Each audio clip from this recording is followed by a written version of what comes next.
ಬೆಳ್ಳಿತೆರೆಯಲ್ಲಿ ಸಾಕಷ್ಟು ಸದ್ದು ಮಾಡಿರುವ ದೃಶ್ಯ ಮೂವೀಸ್ನವರ ದಯಾನಂದ್ ರೈ ಬೆಟ್ಟಂಪಾಡಿ ನಿರ್ಮಾಪಕರಾಗಿರುವ ಪೆನ್ಸಿಲ್ ಬಾಕ್ಸ್ ಮಕ್ಕಳ ಕನ್ನಡ ಚಲನಚಿತ್ರ ಅರುಣ ಚಿತ್ರಮಂದಿರದಲ್ಲಿ ಯಶಸ್ವಿ 50ನೇ ಪ್ರದರ್ಶನ ಕಂಡಿದ್ದು 50ನೇ ದಿನದ ಸಂಭ್ರಮವನ್ನು ಆಚರಿಸಿದರು.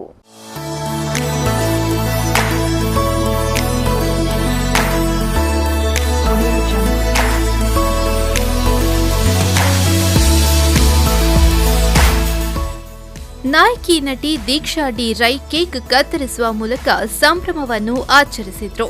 ಮಾಜಿ ಶಾಸಕಿ ಶಕುಂತಳಾ ಶೆಟ್ಟಿ ಕಾರ್ಯಕ್ರಮವನ್ನು ದೀಪ ಬೆಳಗಿಸಿ ಉದ್ಘಾಟಿಸಿದ್ರು.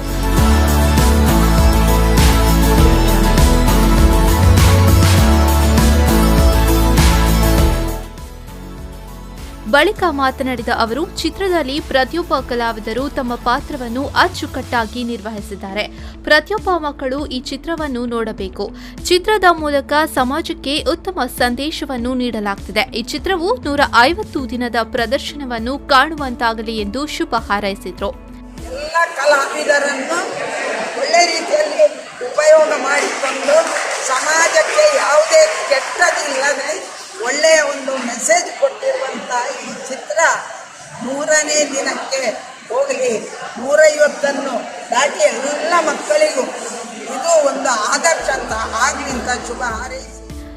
ನವರಸ ನಾಯಕ ಭೋಜರಾಜ್ ವಾಮಂಜೂರು ಮಾತನಾಡಿ, ಬಹಳಷ್ಟು ಅದ್ಭುತವಾಗಿ ಮೂಡಿಬಂದಿರುವ ಮಕ್ಕಳ ಚಲನಚಿತ್ರವು ಮಕ್ಕಳನ್ನ ಹೇಗೆ ಬೆಳೆಸಬೇಕು ಹಾಗೂ ಮಕ್ಕಳು ಶಾಲೆಯಲ್ಲಿ ಶಿಕ್ಷಕರೊಂದಿಗೆ ಪೋಷಕರು ಹಾಗೂ ಮನೆಯಲ್ಲಿ ಯಾವ ರೀತಿಯಲ್ಲಿರಬೇಕು ಎಂಬ ಅತಿ ಅವಶ್ಯಕವಾದ ಸಂದೇಶವನ್ನ ನೀಡುತ್ತಿದೆ. ಮಾಧ್ಯಮದ ಸಹಕಾರದಿಂದ ಚಿತ್ರ 50ನೇ ದಿನ ಪ್ರದರ್ಶನ ಕಾಣುವಲ್ಲಿ ಪ್ರಮುಖವಾಗಿದ್ದು ಮಾಧ್ಯಮ ಕ್ಷೇತ್ರಕ್ಕೆ ಅಭಿನಂದನೆ ಸಲ್ಲಿಸಿದ್ರು. ಚಿತ್ರ ಬೆಳೆಯುವುದಕ್ಕೆ ಕಾರಣಕರ್ತರಾದಂತಹ ಮೂಲ ಕಾರಣ ಕಲಾವಿದರೊಟ್ಟಿಗೆ ಅದನ್ನು ಬಿಡುವುದಕ್ಕೆ ಕಾರಣವಾದಂತಹ ಪತ್ರಕರ್ತರು, ಮಾಧ್ಯಮ ಮಿತ್ರರು, ನಿಮಗೆ ಮೊದಲಾಗಿ ಧನ್ಯವಾದವನ್ನು ಹೇಳ್ತಾ ಇದ್ದೇನೆ. ನಿಮ್ಮ ಸಹಕಾರ, ನಿಮ್ಮ ಬೆಂಬಲದಿಂದ ಈ ಚಿತ್ರ ಈ ಮಟ್ಟಕ್ಕೆ ಬೆಳೆಯುವುದಕ್ಕೆ ಕಾರಣ ಆಯಿತು. ಅದರೊಟ್ಟಿಗೆ ಪೆನ್ಸಿಲ್ ಬಾಕ್ಸ್ ನಮಗೆ ಖುಷಿಯಾಗುತ್ತಾ ಇದೆ. ಇವತ್ತು 50ನೇ ದಿನ ಸಂಭ್ರಮ. ನಿರ್ಮಾಪಕ ನಟ ದಯಾನಂದ ರೈ ಬೆಟ್ಟಂಪಾಡಿ, ನಿರ್ದೇಶಕ ರಜಾಕ್ ಪುತ್ತೂರು, ವಿತರಕ ಬಾಲಕೃಷ್ಣ ಶೆಟ್ಟಿ, ಅರುಣ ಚಿತ್ರಮಂದಿರದ ನವೀನ್ ಚಂದ್ರ, ವಿವೇಕಾನಂದ ಆಂಗ್ಲ ಮಾಧ್ಯಮ ಶಾಲಾ ಮುಖ್ಯ ಗುರು ಸತೀಶ್ ಕುಮಾರ್ ರೈ, ಶಿಕ್ಷಕ ಪದ್ಮನಾಭ ಶೆಟ್ಟಿ, ಕಲಾವಿದರಾದ ಮೋಹನ್ ಪಡ್ರೆ, ಗಾಯಕಿ ಜನ್ಯಾ ಪ್ರಸಾದ್, ನಾಗೇಶ್ ಟಿಎಸ್ ಮೊದಲಾದವರು ಉಪಸ್ಥಿತರಿದ್ದರು. ಶಿಕ್ಷಕ ಬಾಲಕೃಷ್ಣ ರೈ ಪೋರ್ದಲ್ ಸ್ವಾಗತಿಸಿ ವಂದಿಸಿದ್ರು.